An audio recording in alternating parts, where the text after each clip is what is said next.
یا الله انا خلق من خلقک. دعای مورچه، ما بندگانی از بندگانت هستیم یا الله. ما بی نیاز از رزق تو نیستیم یا الله. ما بی نیاز از رحمت تو نیستیم یا الله. خدایا ما را به خودمون مگذار یا الله. خدایا بارانی بر دلهای ما نازل بکن که درون ما رونق بگیرد.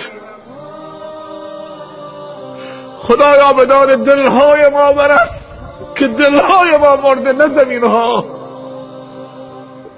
درون ما خشکیده یا الله. خدایا بارانی بر دلها و افکار ما بریز و به داد دلها نیتهای ما، به داد افکار ما را تصحیح فرما.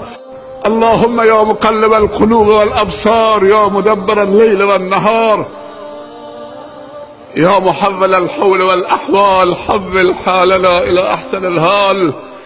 ربنا ظلمنا انفسنا وان لم تغفر لنا وترحمنا لنكونن من الخاسرین.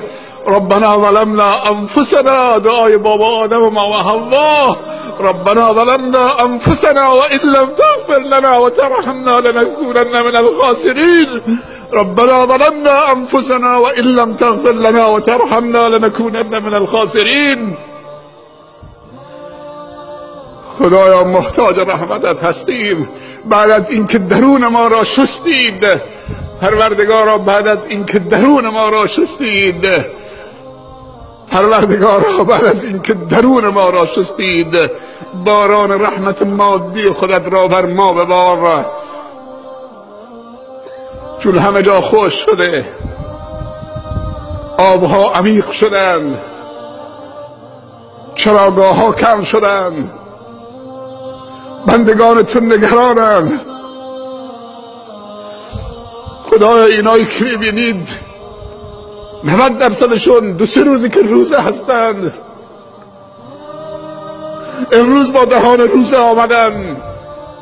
خدایا صندوقی برای بیماران تالاسمی و سرطانی و کلیوی گذاشتند.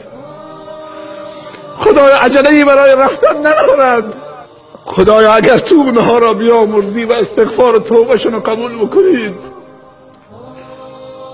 مشکل باران ندارند. مشکل این که دلشون خشکیده شده، توکل و ایمانشون و یقینشون و عقیدشون ضعیف شده و اخلاصشون خدشه‌دار شده و مسیر قلبشون منحرف شده. خدایا به این جمع نیازمند رحم بفرما. از خانه هاشون به این بیابان آمدن. تو خودت گفتی اگر بنده من دستشو بلند کرد 3 بار گفت یا الله یا الله یا الله. تو خودت گفتی که من شرمم میاد که دست بنده و خالی بر بگردونم. خودت گفتی ادعونی استجب لکم. خدایا ما نیازمند و درمانده و بیچاره و فقیر هستیم. یا ایها الناس انتم الفقراء الی الله. همه شما فقیر به درگاه خدا هستید.